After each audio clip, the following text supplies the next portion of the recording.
Ladies and gentlemen, welcome back to a brand new video of Tokyo Ghoul Invoke. So, another one of these sleepy ass, don't want to do anything mornings, but the new war has begun over here on JPN Global, and we do have some things to go ahead and cover today, so we're just going to try and do a quick little shotgun episode and see how things go. Now, I am going to just kind of get through these things fast, just kind of talk about them, and we'll get to it real quick. So first and foremost, territory battle number 19 has begun, meaning the next one is going to be a 3-week-long, bigger, fancier, playable war. But this one is number 19, meaning we do have another dispatch here in another... He's just the white suit man from the Hiroshima arc. He does his things. He has a minus 20 minutes for his unique ability, plus 5 drop rates, plus 10% drop rates, 1.4 times points, and 1.8 times points. He's pretty alright, considering things. Honestly, bigger drops and more points as both of his bonds, pretty solid stuff. But other than that, he's the same as it's always been. We got a new grindable Psycho, which her face looks far scarier when I see her in person. The people at Reinvoke really love to draw feet, and I don't know why. Between the Eto, there was one other one that I don't remember anymore, and this Psycho, people are really into feet. I really don't get it sometimes. But we have minus 25% money down as our 100%, which means it's useless. Minus 5 minutes, minus 5 money, plus 10% success rate, and plus 20% info. So she's pretty useless in terms of grinding because gold down becomes completely moot the moment that you have good enough dispatches to actually get 100%. So she's good for new free-to-play characters or people that are starting, but like that's about all she's good for. We have the other characters as well. In the end, she's another one of these PNGs you can grind up and be like, hey, she has a big number. And that works out quite well. And that is territory battle number 19. We also have a new dispatch summon in the Flip My Skirt Hinami. This one has feet too. Weird. They just seem to really love trying to just pop new dispatches in. So we have minus 15 minutes, we have 1.5 times points, minus 5 minutes, 10% success rate, and minus 10 minutes. So she's alright. I doubt there's many people that end up getting her 200% until she gets added to the tickets, which I do think they're actually updating the tickets soon. At least I hope so, because we haven't gotten a ticket update since, I guess, how many updates? I want to say at least like 6+ months at this point, and even the anniversary we didn't actually get an update to the tickets. So it'll be curious, and I imagine if she gets added, then she'll be one of the latest ones that gets added to it.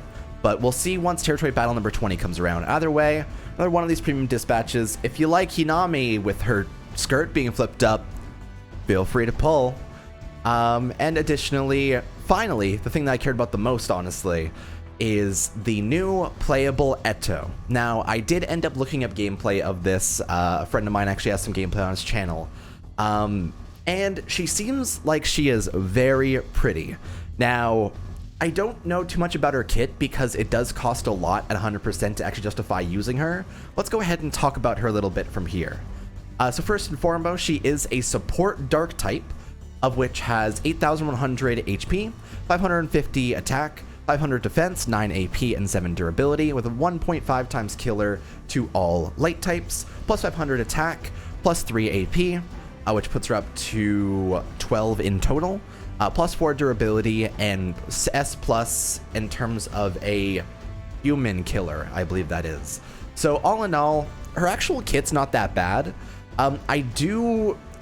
For me at least, I always hope that the durability increases are crit ups instead, because typically you want to pop your skill as often as possible, depending on who it is, I guess. And durability is less helpful unless you're really trying to tank, but her defenses are quite low in only 500, but she does make up for that with her actual ability here. Okay, so she has, at 100%, she multiplies the defense force by 1.5 times for 3 turns, and increases the defense for 3 turns as well. So basically what it is she increases your own defenses by 1.5 times for your entire team, and the enemy team loses half of their actual defenses themselves. So she is a debuff unit, which is quite nice. A difficulty with it is she does fill in a worse defense buff, like defense self buff than a lot of other characters inside the games currently, but she is one of those debuffers, which is quite nice. So she'll be good for raids.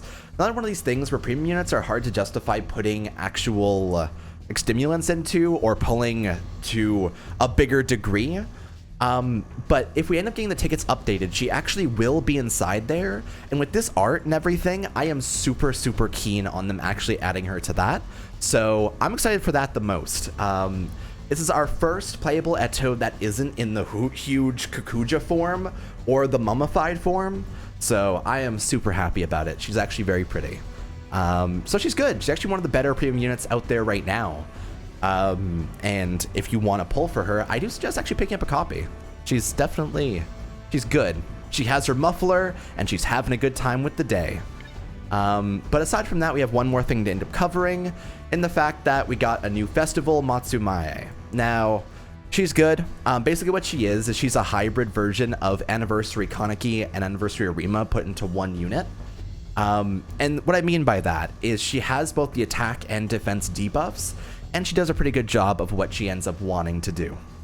So we have 8,664 HP, 640 attack, 1,012 defense, 11 AP, and 8 durability with 20% skill cut, I believe that is. 1.8 times killer to... might be humans, actually. Humans, yes. Actually, this is a different skill here? I don't think I've ever seen that, like, glowing red version of the skill charge. Let me go ahead and translate this real quick. I think one of them might be skill cut down, one of them might be skill damage up. Let's see this. So yeah, interestingly enough, she actually seems to have as her unique ability plus 20% to all of the damage from her skills, and her second ability is cut damage by 30% as well, which is actually kind of interesting. I don't think I've seen that skill just before. So I like it. Not too bad. She also has a plus 500 attack, so she gets up to 1140, and she has a chance to guard at 30%. So that is quite nice all in all. And her actual skill itself, I can actually probably get a full translation here. Give me one moment. So yeah, her actual skill is for 2 turns, increase the attack power and defense power of the front row by 2 times. Attack power to an enemy times 1.6 times 5 hits and do 6 durability damage. So all in all, she is this like weird hybrid character of the both of Anniversary Kaneki and Anniversary Arima. She's a really good all-around buffer, and she will do a good job if you end up wanting to pull for her and use her as a support. However, I want to preface this by saying I think that she is one of the... Okay, I don't want to blow out proportions. Proportions. I think she's one of the worst models in the game right now. She looks like a really bad indie game model, and it kind of makes me uncomfortable how pale she is. She kind of looks like a vampire. But I mean, apparently people are big fans of MATSUMAE, and I do say that she is worth pulling for if you were interested in end up getting her. And all in all, she does her good job. She's pretty alright, and she will end up doing some pretty good job on a team if you do want to use her. Right now, though, let's go ahead and murder her. So I do actually have a quest here that I wanted to get done for today. To actually fight her. Oh! I didn't realize this Toka returned. That's cool. I can grind her up finally. Thank God it comes around once per year.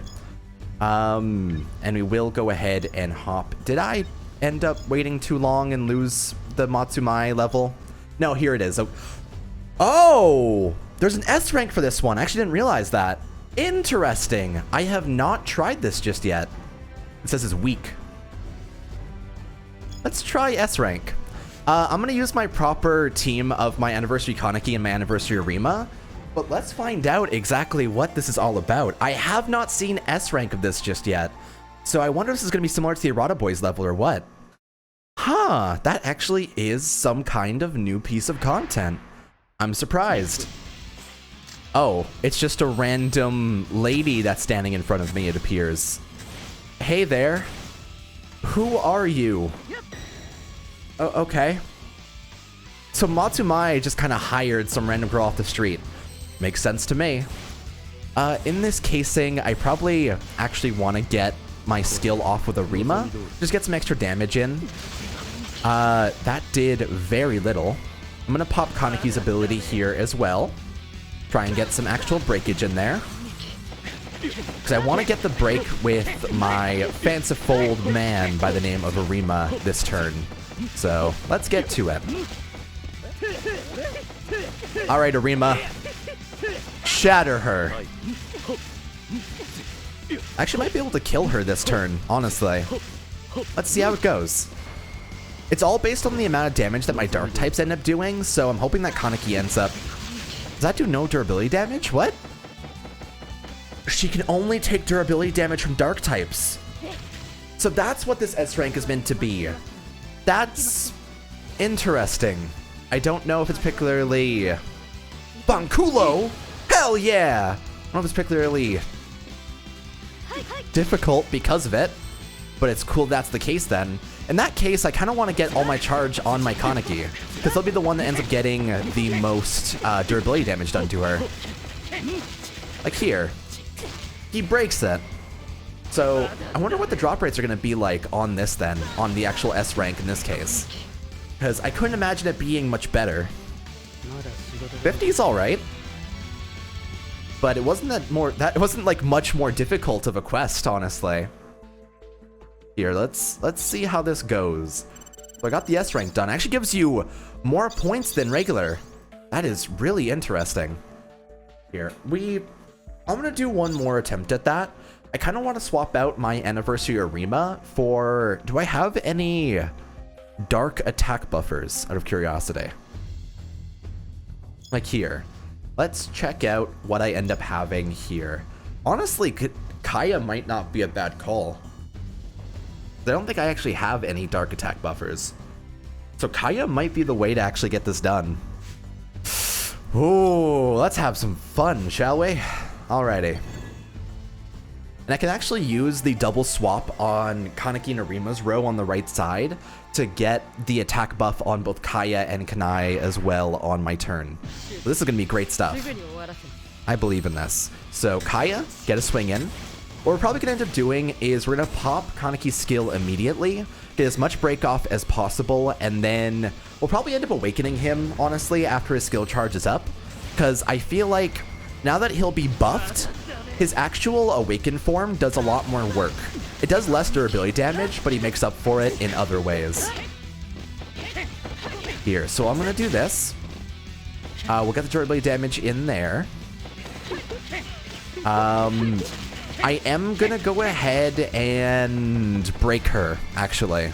Because I feel like that's going to do a really good job for me. Because the guaranteed break is always pleasant.